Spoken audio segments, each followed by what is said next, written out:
My MIL constantly calls me stupid. Now she learns what happens when you bite the hand that feeds you. From day one, Diane has called me stupid. Not implied it, not suggested it, just straight up called me stupid. First time was at my wedding when I mispronounced the name of some wine. God, you're stupid, she said right in front of everyone. My husband Paul laughed it off and said that's just how she is. When we bought our house, she walked through going, stupid place to put a TV, stupid color for a bedroom. What stupid person picked these cabinets? When I got promoted to regional manager at my company, she said, they must be desperate if they're promoting someone so stupid. Paul never defends me, just says his mom is direct and I shouldn't take it personally. For 5 years I've heard it. That's a stupid dress. What a stupid thing to say. Only stupid people think that. She says it at every family dinner, every holiday, every time she sees me. Last month she actually introduced me to her friend as Paul's stupid wife, and they both laughed. But here's what Diane doesn't know. 3 years ago, Paul's dad died and left him nothing. Left everything to Diane. The house, the savings, all of it. What Diane doesn't know is that 6 months later, she was about to lose that house. She'd been ignoring the mortgage payments because she didn't understand them. The bank was literally days from foreclosure when Paul found out. He came to me crying, begging me to help because he didn't have the money. I paid $18,000 to catch up the mortgage and save her house. We never told her. I've been paying her property taxes for 3 years, $4,000 twice a year that she thinks gets automatically paid. Her Medicare supplement insurance,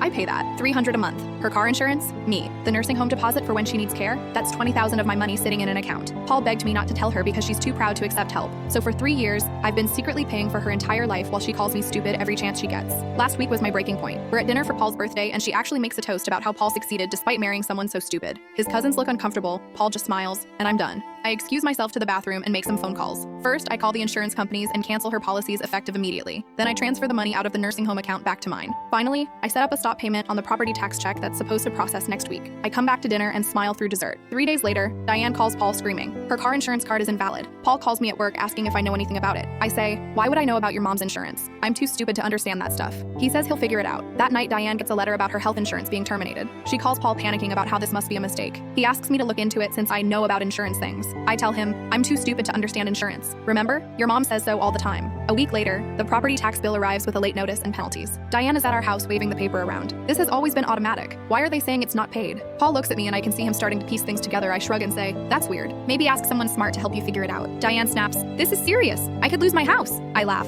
You already almost did once. Paul goes white. What are you talking about? So I tell them, everything. The foreclosure I stopped, the taxes I've paid, the insurance, the nursing home fund, all of it. Diane is staring at me with her mouth open. Paul starts to speak, but I cut him off. For 3 years, I've paid for your mother's entire life while she calls me stupid. Every single day she insults me while living off my money. Diane sputters, Paul should have paid those things. Paul throws up his hands. With what money? You know I don't make that much. I stand up to leave. Here's the thing, Diane. Only a truly stupid person would insult the person keeping them afloat. I'm done. You can figure out your own finances now. She actually tries to apologize, but I'm already walking out. Paul follows me to the car, begging me to reconsider. She'll be homeless, he says. I tell him, then maybe she should have thought about that before she called the person paying her bills stupid. Diane had to sell her house to pay the back taxes and penalties. She lives in a small apartment now. Paul says she's never said the word stupid again.